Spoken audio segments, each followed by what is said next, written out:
Hello fellow YouTube friends, followers, foes and Flabbergastas, my name is Mason and it's time for another Guild Wars 2 easy and flexible build guide. The goal of this guide is to enable you as much flexibility and low switching costs between PvE game modes on a particular class and elite specialization. This means that whenever possible, I will use only one set of gear with slight alterations. To accomplish that goal, I suggest gear that allows for high damage and the necessary defense/support is accommodated for through traits, food and skill changes only. Today's class of choice is the Warrior and the elite specialization is the Spellbreaker. We're going to talk through 3 different builds, an open world roaming build using tactics, a power DPS variant and a Quickness Spellbreaker using strength. To start off, let's talk some pros and cons. The build has great damage with a very straightforward rotation. It uses hammer and therefore provides strong CC, and as all warrior specs right now, it provides incredible sustain in open world with might makes right and synergies with that. And to top it off, this provides quasi-permanent self-stability, which is nuts. The only downsides I see to this is that it's kinda tied to melee and includes quite a few forced movement abilities, which can be difficult to handle at first. It's 2023 and Spellbreaker does good damage. What a time to be alive. Welcome to the next iteration of easy PvE build guides. This time I've got a real treat for you guys in the form of Power Hammer Spellbreaker. Hammertime! But before we dive into the skills and all, let's talk about the general playstyle of Spellbreaker. Spellbreaker is generally focused on removing boons from enemies, but since a recent wave of damage buffs to it, it became one of the most enjoyable damage dealing specs in the game in my opinion. Like Core Warrior, you'll build up adrenaline over time when you hit stuff. But unlike Core Warrior, Spellbreaker reduces the burst skills you have access to level 1 bursts, making it less focused on gathering larger amounts of adrenaline to use maximum level bursts. Instead, you can use full counter regardless of your weapon choice, which is a short cooldown block and also counts as a burst skill. This takes some time to get used to, but it allows you to block incoming hits and turn them into your advantage. Once activated, it channels for a bit of time until you get hit. Then you do a counter attack including an evade, you gain stability and apply a daze with a counter attack. This skill is particularly powerful against multiple enemies. It's a waste of time if you fail to block hits though, which makes timing it right fairly difficult if you don't know the encounter that you're in. But don't worry, you don't have to use it. It's just a nice gimmick on top of the great toolkit Spellbreaker has anyway. In order to deal damage, we're trying to apply lots of hard crowd control effects to generate stacks of attacker's insight. This is a unique buff that Spellbreaker has access to, and it grants you 50 power, 50 precision and 50 ferocity for 15 seconds every time you CC an enemy. This stacks up to 5 times, which is why using hammer with all the CC it has works so well on Spellbreaker. In open world we'll make use of strong trait synergies that involve giving lots of might to yourself and allies to heal for crazy amounts.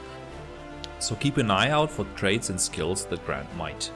The 3 key traits for this are Might Makes Right, Mending Might and Phalanx Strength, but more on these later. In this build we'll be using Dagger and Axe on one bar and Hammer on the other. It's technically possible to use Greatsword and Tactics for higher initial burst, but I don't really see the point, because it comes at the cost of losing the large amounts of CC that Hammer gives you. Alright, let's dive into the weapon skills, beginning with a Dagger burst skill. Breaching Strike is one of the priority skills because it deals very high damage and further synergizes with all traits that give you benefits when using burst skills. This is a forced movement skill, so don't use this in situations where you cannot be in melee. The dagger auto attack chain is pretty nice. It's fast paced, making it simple to squeeze it in between other skills. The last hit also applies might to yourself and another stack if you land a critical hit with this. Dagger 2 is Aura Slicer. This shares the same name as a good old dervish skill from Guild Wars 1.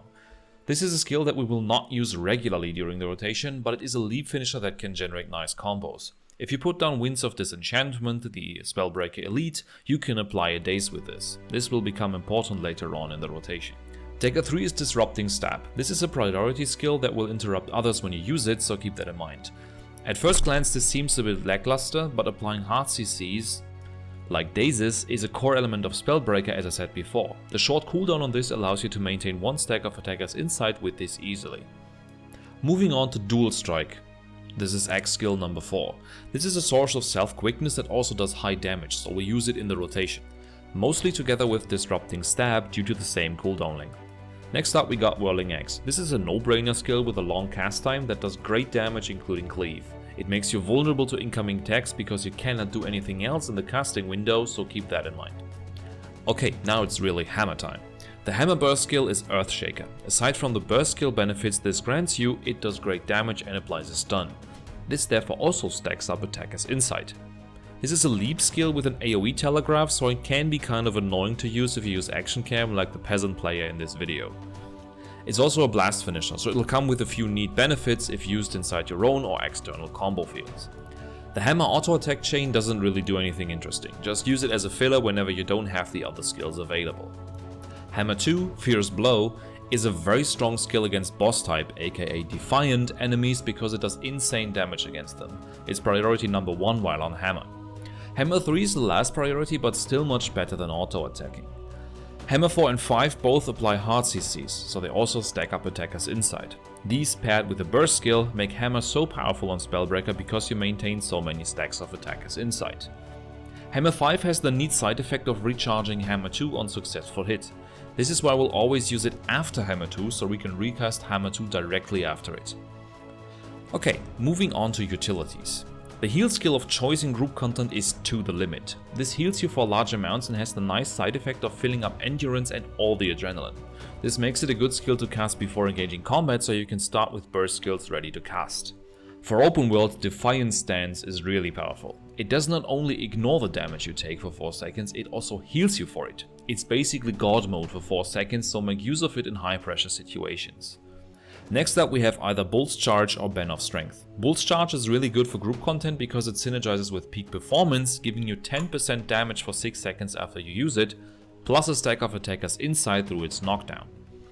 Ban of Strength also applies hard CC and grants 2 stacks of Might every 3 seconds for everyone in its radius. This skill is not so paired with Might Makes Right and Phalanx Strength. If you want higher Fury coverage, you can also run Banner of Discipline here. The next 2 skills are covered by Signets in group content for a flat damage boost. In open world, you should keep the Signet of Fury to not lose the crit chance, but the Signet of Might you can freely swap out for something else. I usually run 4 Great Justice for even more Might and decent Fury uptime. This can be used while doing other things, since it does not have a cast time as well. As always on power builds, Fury is a very essential boon. This is also why I usually run the Battle Standard or the Signet of Rage in open world as the elite skill. These 2 increase Fury uptime noticeably and provide even more might. The Battle Standard also applies these boons to allies, which further increases the power of using tactics in open world. If you want to increase your DPS in the opener of the rotation, you can also run Winds of Disenchantment. This is a lightning combo field, which you can use both the Dagger Burst skill and Dagger 2 in to stack up attackers inside after engaging combat. Let's hop over to gear and consumables. The gear on Spellbreaker is pretty standard. We run full Berserker with Scholar Runes and Force and Impact Sigils. In terms of food, we also run the standard stuff. Power and Ferocity food, Ascended is better if you can afford it. The utility item is a potent Superior Sharpening Stone or any equivalent to it. If you have the money, you can also run a Writ of Masterful Strength for a slight DPS gain in group content. For even more healing, I recommend the Fried Golden Dumpling food in open world. This grants you a stack of might on each critical hit without an internal cooldown. With 100% crit chance, you can imagine how powerful this becomes in combination with Might Makes Right. If you only have exotic gear, swap out the Impact Sigil for an Accuracy Sigil, because it's the best trade-off in terms of damage that you get. You need to do this because you lose critical chance when you only have exotic gear. You can also run Eagle Runes instead of Scholar Runes. Moving on to traits and specializations. Strength is used on both the power DPS and open world variants, so let's begin with that. We'll be using all the juicy damage buffs we get in group content. 5% increased strike damage and an additional 10% for 6 seconds upon using a physical skill, converting power to both vitality and ferocity, and finally up to 21% increased damage upon using different levels of adrenaline. Strength will also make your dodges apply might, make burst skills restore endurance on hit, and have might grant more power to you, with a total of 40 per stack instead of 30. In open world roaming, we'll go with a combination of Forceful Greatsword and Might Makes Right. This combo trades the percent amplifier from Berserker's power and the conversion of power to vitality and ferocity for 120 power and a 50% chance to gain might on a critical hit. You further gain around 200 healing and endurance per stack of might you apply to yourself. Might Makes Right is the main source of easy healing in this build. If you want even more stability, you can also use Brave Stride, because you do have a bunch of short cooldown movement skills like Breaching Strike, Aura Slicer and Earthshaker. In group content, always go with defense. That sounds contradictory, but defense is basically God mode now. You have quasi-permanent stability, strong healing and crazy CC output. This can be a hindrance in cases where you don't want strong CC, but generally it is really powerful in that regard. With the traits of choice, defense gives more damage against weakened foes, and burst skills and hammer 2 apply weakness for you. It also grants you healing whenever you spend adrenaline, higher damage against defiant foes with your hammer skills, and adrenaline on applying CC. Further, it reduces strike damage taken while you have resolution on you and grants 10% higher damage while you have stability. And the great thing is that you can cover that yourself because Stalwart Strength also grants you stability whenever you CC enemies, which is basically always. In open world, we'll swap out defense for tactics. Tactics is good because it either boosts your quickness uptime or makes you apply tons of might to everyone around you, which in turn heals you through mending might. In solo gameplay, we'll run martial cadence for quickness sharing. Phalanx Strength is useless when there's nobody around to put might on, so you can swap between the two on demand. Other than that, tactics will grant allies around you might through Soldier's Focus and increase your strike damage for every boon on you and against movement impaired foes, which is pretty nice to have. Finally, we have Spellbreaker. In all game modes, we'll use the damage boost traits because there's no need to change them. With these traits, Spellbreaker gives you increased critical hit damage and increased strike damage. These two bonuses are at least partially tied to the enemy not having boons, which makes Spellbreaker weaker in fights where you cannot guarantee this. Spellbreaker excels at removing boons passively though, via CC application for example, which can make it very useful on fights where foes actually have boons on them. On top of that, you periodically tether to enemies. This further increases your strike damage dealt against the tethered target and applies might to you. Finally, I've already covered Attacker's Insight, but I'll say it again. Applying CC is essential to stack this up, it is really powerful. As always, I also want to provide a simple way to provide one of the essential boons, so either Quickness or Alacrity. This time, we'll be distributing Quickness at the cost of a larger chunk of your personal damage. I'll say that Spellbreaker is probably not the ideal choice for Quickness because it does not bring a whole lot of other support stuff, but you can still do very well on it, and it comes with passive boon removal and large amounts of CC, which can be great in certain fights.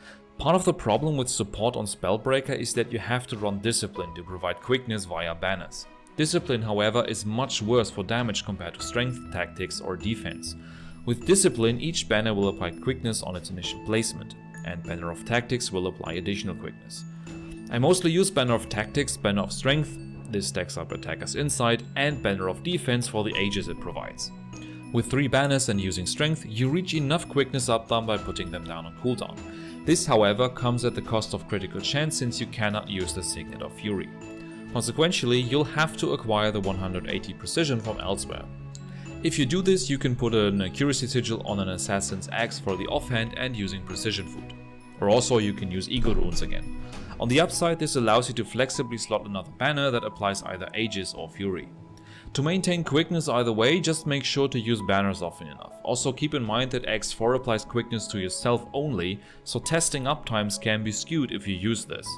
The rotation for Quickness Spellbreaker I use is very simple, as I camp Dagger and Axe and simply use banners Dagger 3, Axe 4 and 5, and the Dagger Burst on cooldown. Hammer is the backup CC option here. Since Discipline reduces the weapon swap cooldowns to 5 seconds, you just hop on Hammer for the 5 seconds whenever CC is required. I usually start with Banner of Tactics and Banner of Defense to provide a good amount of initial quickness when the fight starts. The opener for this rotation is the same as on the Power DPS variant, which brings me to Rotation Guidance. As I mentioned before, the rotation on Power DPS Spellbreaker involves lots of persistent CC application. There are fights in the game where that isn't always desirable, like Old Lion's Court or Gorseval with a low group DPS. So in order to stack up Attacker's Insight, we'll put out a lot of different CC options. Other than that, we'll use burst skills on cooldown and use the other skills in a more or less fixed order. If you can time it well, use full counter to block incoming attacks.